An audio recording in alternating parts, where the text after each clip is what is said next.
മോനെ, നമ്മളെ ഇളയവൻ എന്തോ പറ്റിയിട്ടുണ്ട്. Yes, he's in depression. അതും ഫൈനൽ സ്റ്റേജിൽ നിന്ന് കലോത്സവം സ്റ്റേജ് വരെ എത്തിയിരിക്കുകയാണ്. അയ്യോ എന്റെ പൊന്നെ, വെള്ളം അടിക്കല്ലേ, കിട്ടി പോവെന്ന് ഞാൻ പറഞ്ഞതാ അവരോട്. അച്ഛാവ ആത്മഹത്യക്ക് ശ്രമിക്കുമെന്ന്. You mean seaside? Beach side suicide. ആ സൂയിസൈഡ് നിൽക്കുന്ന കണ്ട് ഞാൻ ഇങ്ങോട്ട് വരാൻ നേരം അതുകൊണ്ട് കുട്ടിച്ചാത്തൻ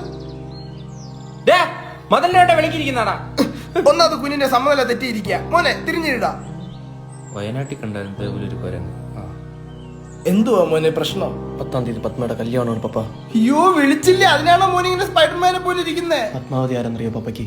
ഈ പരസ്പരത്തിലെ ദീപ്തിയുടെ അമ്മയമ്മല്ലേ? 3 കൊല്ലം ഞാൻ അവളെ സ്നേഹിച്ചു പപ്പ.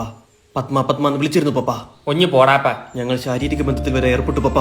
എന്റെ പെണ്ണ് തക്കുടു ഈ ശരീരവും വെച്ച് അങ്ങനൊന്നും പറയാതെ, അത് നീ ഉദ്ദേശിച്ച സാധനം അല്ല. ഓ, ഇത്രയൊക്കെ സംഭവിച്ചേക്ക് അവളെ പോയി കാണാപ്പാ. പറ്റില്ല പപ്പ, അവൾ പോലും അറിയാതാണ് ഞാൻ അവളെ സ്നേഹിച്ചത്. 3 കൊല്ലോ? അതെ. പിന്നെ നീ പത്മയായിട്ട് ശാരീരികമായിട്ട് അങ്ങ് പത്മിച്ചതോ? അതെന്റെ മനസ്സിൽ. കാമ കണ്ണാ. പിന്നെ അവൾ അറിയാതെ കൊടുത്ത ഫ്ലൈങ് കിസുകൾ. അതിലവളങ്ങ് 10 പെറ്റ്. എനിക്ക് പത്മയില്ലാതെ പറ്റില്ല പപ്പ. എന്റെ പത്മരായ ഒന്ന് തിരിഞ്ഞിരുന്നേ. എനിക്ക് പത്മ തരുമോ പപ്പ? ആ തരാം പപ്പ. യൂട്ടേൺ അടി. പത്മ പത്മനോട് ജീവിക്കാൻ വേണ്ടി മരിക്കാൻ വരെ തയ്യാറാണ് പപ്പ. മുതൂക്കിയത്.